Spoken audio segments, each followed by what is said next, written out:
Welcome to Life Planning 101, brought to you by Smart Money Group and Kennedy Financial Services in Eastland, Texas. Tune in every week as we share important information to help you and your family live life on purpose. Insurance, investments, legacy and tax planning, and much more. All covered now on Life Planning 101. Good morning, everybody. This is Sam Barker here with Aaron Kennedy and special guest, if he shows up, Brent Bible. I'm excited about this one. Yeah. We don't get Brent on here too often. Yeah. We'll see if he shows up. So Aaron and I were just talking and reviewing kind of, what's next for everything. And I was winning the argument, so I suggested that we just hop on the podcast and record it. So what are we digging into today, Aaron? How did all this get started? We got started with debt, how much the government owes, and how do we crawl out of this? We were talking about the immense amount of investing going on by AI, and we were looking at, NVIDIA's profit margins and the deal they just made with AI, and it's like from their margins, if they were investing in one company and that company was turning around and buying their goods, they're actually getting to buy that company on about 30 cents on the dollar. And it came up, that's what the government should be doing. But how do you keep the corruption out? And I think this is where it got fun and said, hey, why don't we just go ahead and start recording? Grabbed some of our cynical players, and here we are. So number one, the debt. We're owing somewhere almost close to $38 trillion. There's a guy I listen to on podcast, and he's one of the ones that's really, really made me think, just kind of opened my eyes. And the thing he says is our country or our economy has not grown from true capitalism anymore. It is growing by debt.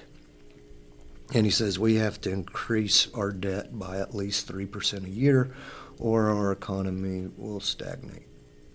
And that's an incredible figure. At least $900 billion, closer to $1 trillion a year we have to increase, or our economy falls. And it's not just government debt; it's debt across the board. And I think we're closer to $100 trillion, so $3 trillion in new debt. But as of right now, our government's doing a fantastic job of going well above that. So how do we grow? If the government, let's just keep it at 3 for the conversation. If the government's growing at 3%, just their debt, what can they do to increase their assets to overcompensate that? So that's kind of where we are. And how do we do it without corruption? Well, and I found we were having a hard time remembering his name. His last name, Richard Vague, Vague, that's his name. So I know I said some kind of a Marxist name earlier. Yeah, I got to look that up. That doesn't sound right either. I could be wrong. The Paradox of Debt. He did some research in 2023 is what I'm reading right here. Let's look at that. Okay. But what is, you said something earlier, we cannot continue to do this. We cannot do that because corruption will be way too big. And, I came out and I said they're doing it right now. If you look at Pelosi, I haven't even said what it is. But what if the government has started doing some little bit different things of what we're not used to seeing in the mainstream media, is they're investing. They're putting money in Intel, MP, all these strategic resources that the country needs. The government is starting to invest money there. So back to it. Why doesn't the U.S. have a sovereign wealth fund? Why can't our country grow from the benefits and the growth of our country? Tyranny. That's my whole argument, and it just goes back the sovereign wealth fund, which you just mentioned. Trump did sign an executive order for them to establish one. I don't know if that's officially in place yet, but I do know that he is going back to the CHIPS Act that was passed under Biden, and that's how they're using some of their already invested assets and converting it to equity investments. Now, we are already doing that. You see Pelosi's making, she's worth hundreds of millions of dollars. and she's been making a congressman's salary for, I don't know, 150 years now. So even if she saved every penny and invested it prudently without any kind of insider information, that would be a ridiculous return. That was my whole point. Our government is already doing it. They're investing. They're just investing for themselves and not our country. So why not? Well, look at what Biden did with OSHA and during COVID times. I mean, he heavy-handed OSHA to the point that they were implementing mask mandates on 70% of the U.S. population, 50% of the U.S. population through their employment. I mean, think about, and I don't, Trump right now is doing a bunch of deregulation, and he's doing a lot of good things, and I think that the investment in equities is a good idea in principle. But if we get another heavy-handed, tyrannical authoritarian in office, which some people say Trump is that way, and I think it's just, each president picks and chooses their own, motives and what they want to get done, and they push that forward. So, but if we get another, say, Biden in office, what kind of DEI initiatives is he going to implement on all of the U.S. sovereign wealth funds equity investments? Okay. Golly, right now, we are so overly regulated in this industry. I have to fill out a form just to go to the bathroom. So why not just say, hey, for the sovereign wealth fund, the government stays out of it. You are a silent holder, and if there does need something to be voted on, proxy vote or something like that, who owns it? The U.S. population. So yeah, we all should be allowed to vote on it, and it should be visible. I mean, isn't that a way around it? Well, I mean, you said it earlier, it's illegal to do it at this point, and Pelosi's already doing it. Not to mention, she's just the most famous one. You got several Congress people that are taking advantage of she's not their even position. the top dog. Yeah. So, it kind of goes back to, it's great in theory. The government's going to do it one way or another. But if we open the floodgates of a permission structure to do it on top of the illegal activities, or I don't even know if they're technically illegal, but the unethical activities that are already happening. I mean, what does that look like 10 years down the road, where the U.S. president is in charge of, 10% of U.S. public equities? See, I don't know. But what about this? This whole deal with AI and none of us working, AI taking our job. We're all going to be on universal basic income. So who owns the companies at that point? Elon. Yeah. I mean, this has been a big deal for a long time, that the wealthy continue to get wealthier. So our ownership structure across all of corporate America keeps shrinking. I don't think government ownership in any company is going to change that at all. As long as they were silent partners and, we had strict enough compliance for what they could do. And it needs to be 100% transparent. And, right now they're talking about tokenizing stocks. So very basic, using cryptocurrency. So a coin equals certain ownership in a company, which would be 100% transparent. You could see what's going on at all times, and the American people can watch and see and question. And I guess if something does happen, there needs to be a way to be punished other than, haha, I caught you, go do it again. Yeah. Yeah, some enforcement of the law. But that goes back to who enforces the law. I mean, it's going to be the executive branch, and the head of the executive branch is in charge of those equities. Yeah. Yeah, that's a great question. But I think we're just beating our heads against the wall on how to make the government non-corrupt. Yeah. What if we just say, hey, nothing's going to change? People at the top are still going to continue to get wealthy. How does the American people benefit? Even if we don't get 100% of the profits, let's give 70% of the profits to Pelosi. But at least 30% of the profits go to the American people. You know, that's better than nothing right now, because all we're doing currently is growing the debt, growing in negative balance, and none of us are benefiting from that. Our kids and our grandkids are not benefiting from that. So how do we go the other way? One of my favorite thought experiments is this whole Bitcoin thing. And you'll follow me a little bit. What if this is just something that the CIA created? That'd be great news for the U.S. population. Yeah. What if our government's not as, let's just say they're smarter than we think. Yes. So it just easy. You know, if half the U.S. balance sheet or half of our debt, the government owned Bitcoin. You know, and it was about a 50-50 split. Every dollar that the government printed would increase the value of our Bitcoin. Every one. Now, I know it's global, so it won't be one for one if the U.S. doesn't overprints the world or something like that. But theoretically, we could have a balanced budget and the government can print as much as they want. What if that was the original plan by our government and they just needed the people to buy in and finally allow them to buy it? So, okay. Yeah, but the only way that works, so, and to catch up some listeners, the inventor of the Bitcoin white paper, technically his name is, or his, what is it, a pseudonym? Yes. Satoshi Nakamoto is his pseudonym, but nobody knows who that really is.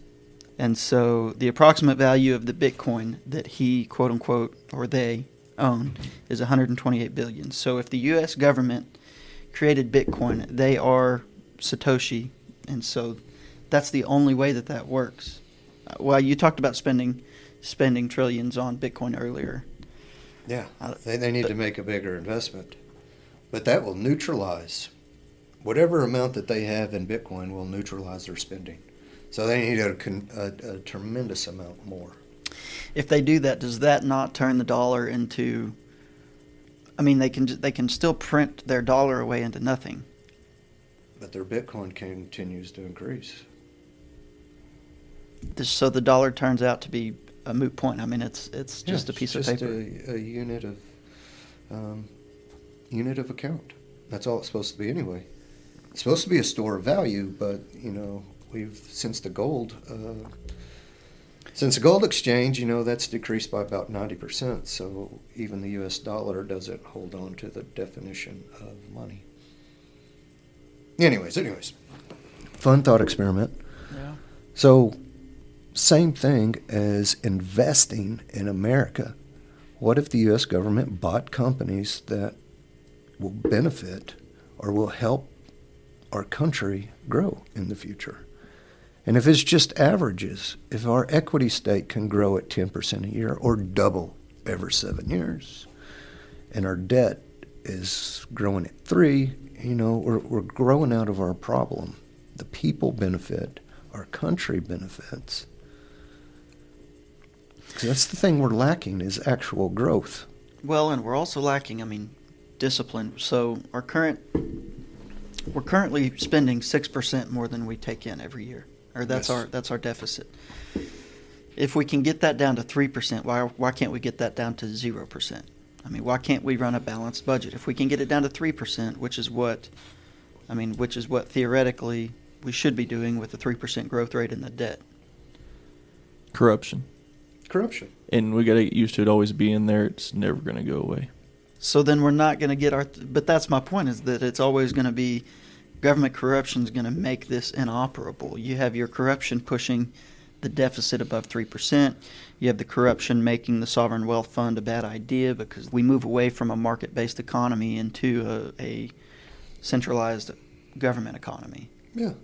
Look at our government when it was created. We got a constitutional republic that's supposed to be the most sought. It's the greatest country in the world. Yeah, the best way to govern where it's supposed to be for the people. And look at what we've given year over year that they've slowly taken, that we've slowly gotten used to. Even your most hardy, Americans just slowly give away their rights. Yeah, that's exactly right. And 30 years ago, 50 years ago, 100 years ago, people would not have given things we're giving away now. And we just slowly give away our rights in the best form of government that there can be.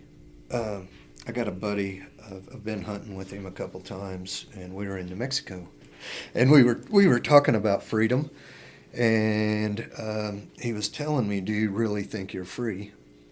Try to go do something without paying a fee, getting a license, getting government okay. What can you do without filling out a form and the government saying, okay, you go do that?" Do you really own your land? No. Every October it comes around. Yeah. Tax time. What, you want to buy a car? Nope. Got to get the okay. You want to buy gas? Nope. Got to get permission for that too. And to your point, it's hard to see the world in that light, but that's what's happened. We have to fill out a form, pay a fee, pay a tax to do anything, and that makes us free. One of the saddest things is, during COVID, and that's really when I think people's eyes started to open, and the generations above us, they had this grandiose idea that the government was good and they did the right thing for the American people, and all of a sudden they could actually see the corruption, and I saw people get broken over that. It's sad, but if we have a sovereign wealth fund or not, that's not going to change anything. Not a single thing. It's going to be there just like Brent said. So hopefully we have the rules and the regulations and the transparency for the American people to benefit a little bit. But it's a gradual move away from free markets. It's the free markets that gives us the transparency that we have today. Bitcoin was a result of the free markets, the blockchain result of the free markets. And if we are opening that permission structure, and all this is supposed to be getting back to, how do you invest in a day and age that we're in today? Okay, I got it. Okay, Google. How many share classes? You got your voting class and your super voting class. What if we made another share for government investment that had 0 voting rights? 0. True silent partner. They could not do anything. Now they're still, okay, I can see the corruption where they come in and they're throwing some money under the table to get the government fund to invest into them. But if we go back to the French guillotine, say if we catch you doing this, hey, we're gonna have a little show at 7:00 this evening. Who do you? If it's the buck always gets passed when responsibility is there to be had in government. It's not going to be a transparent, caught Aaron's hand in the cookie jar. Yeah, let's throw voting rights on it. If there's a decision, it's ours, right? It's our money. We should be able to vote on it. We should be able to do our voting proxy. The world is too complicated. If you look at the recent bankruptcies, mm-hmm. They were off-balance sheet liabilities that maybe you could have found if you read through the whole report and did extensive due diligence. You might have been able to pick it up. It was hidden for a reason. Yeah, and so think about the bad people are going to be bad people. You leave those things out of the reports. You leave them off balance sheet. You leave them off the income statement. Let's say I'm an equity company. I'm an equity company. I'm a company out there. You're the government, and you have equity investment in me. Well, you're going to invoice me, and I'm just never going to pay you. and you get to write that off on your taxes, but you're not actually ever providing anything. So, for instance, or there's all kinds of just ways that you can offload it. Let's say I had immense control, and I was talking with a country in Europe, Eastern Europe, and I promised them some of my influence as long as my son could be on your board and get paid handsomely for it. Are you thinking things like that would happen if we went into using a sovereign wealth fund? Well, I think that it didn't stop it. That didn't stop it, but that was, it's a... But we have the SEC with rules and regulations and what's on the reports and what has to be reported. We do have one of the most transparent, amazing regulations when it comes to our free markets. And if that didn't change, neither one of us can win this argument because we know corruption will not change. And yeah, but my point, and I don't know that you'd be able to change my mind because it's one of those staring off into the void, there is no right answer. But if you open the floodgates of government involvement, it's like Reagan said, the only thing that never dies is a government regulation. And so if you open that floodgate, that's a can of worms you can't close ever again, and it turns into mask mandates imposed by OSHA, which is there supposed to protect the workers. And think about having to rebreathe that nasty air and all of the problems that just the mask cause, not to mention the psychological effects of COVID and the government overreach. Yeah, it can continue to just get a very cynical viewpoint. You look back to when the U.S. became a country, revolutionized. Do you think they revolutionized for less than what we're dealing with today? Absolutely, they were dealing with less. So it's just it's crazy to think about. They went to war over 3 pennies. Yeah, 3 pennies. So, and then I think of course our government was created for the right reason, but this natural, human, I don't know if you'll call it instinct, just this corruption takes over, and then we continue to give because it's a little at a time over time. And here we are. Nancy Pelosi, as an example, would you say she's worth $150 million? That's in our face. We know that's corruption. She's been in office for 35 years. A government position is a career now. A political position is a career. It's not for the people. It's for yourself. Nancy Pelosi's net worth is estimated between approximately $250 million and $413 million. So we understated it, and she's one of many. And we whoever discontinued blindly voting for that. And to make sure that nobody thinks we're picking on one party, I think the number one person that takes advantage of it the most is a Republican, and I can't remember where he's from, but he consistently has the highest stock returns. So when we say politicians, it's just politicians. Yeah. Well, and Trump has got his hands all over the crypto world, and at the same time promoting the crypto reserve. And so it's just straight up government corruption. But Brent, to your point, it was only school prayer. It was only school prayer that they took away from the schools, And I remember when I was in school, we still said a prayer before class. We stood up and said the Pledge of Allegiance. Do kids even know the Pledge of Allegiance nowadays? Yeah, I don't know. It's just one little thing at a time, and you don't even notice it. Which I'm trying not to, but I could easily go biblical here. That's why we brought you in. That's why we brought you in. So, you said it earlier. If there is no chance to do anything like this, we cannot grow out of our deficit, then our only option is to be responsible, cut spending, balance our budget. But that's another way to, short term at least, damage the economy and the political aspects. Damages it. But in order to do that, we got to quit making promises to our friends. And that would never happen because of corruption. So we're in the spiral that's damned if you do, damned if you don't.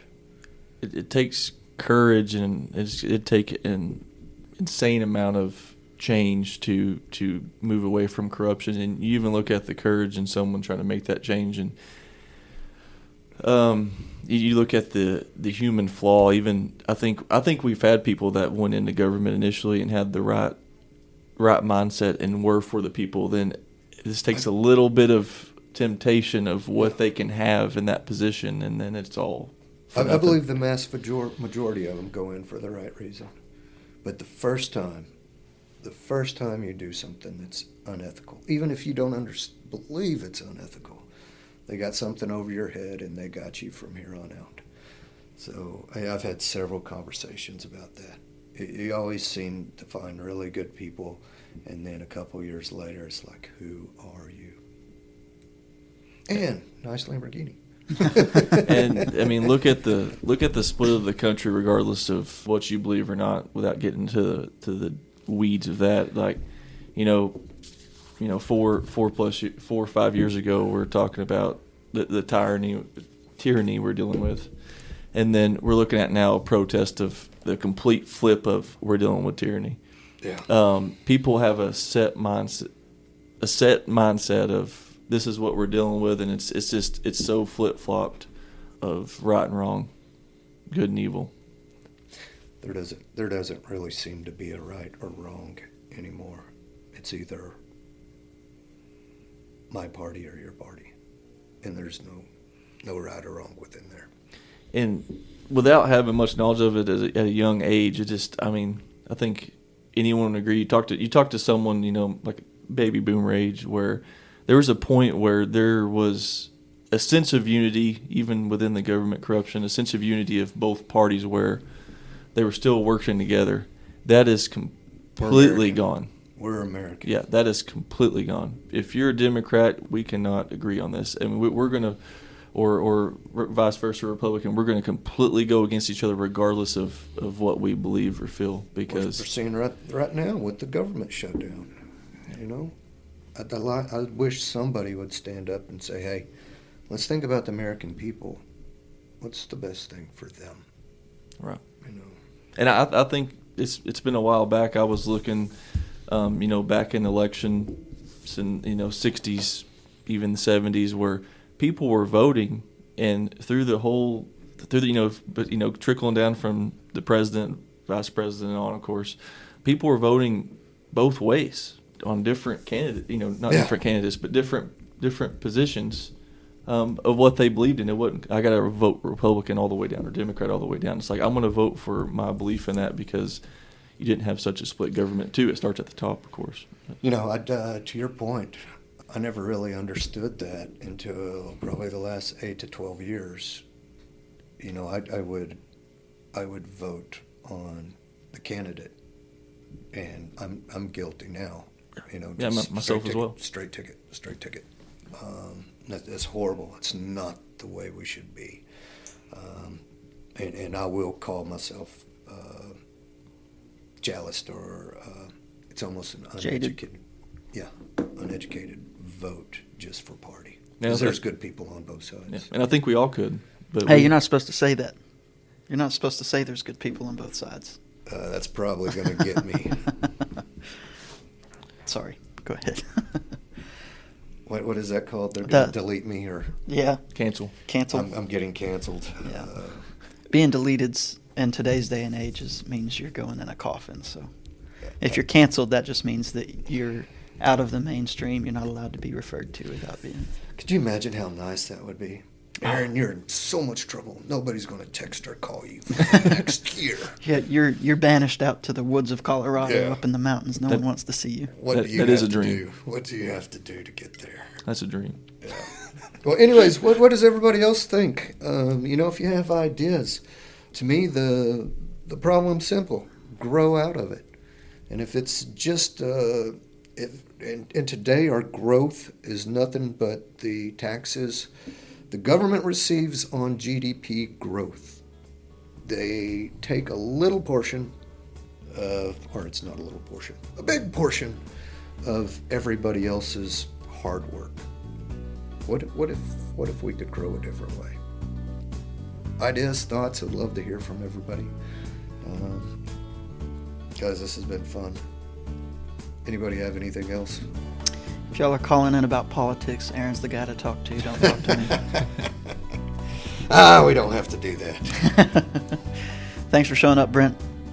As always. God bless everybody.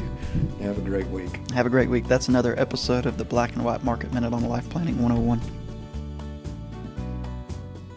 Thank you for joining us for Life Planning 101, brought to you by Smart Money Group and Kennedy Financial Services. If you have questions, you can email them to lifeplanning@kennedy-financial.com. Be sure to tune in next week for more Life Planning 101.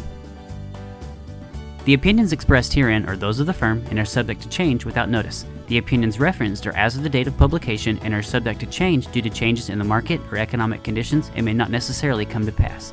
Any opinions, projections, or forward-looking statements expressed herein are solely those of the author, may differ from the views or opinions expressed by other areas of the firm, and are only for general informational purposes as of the date indicated.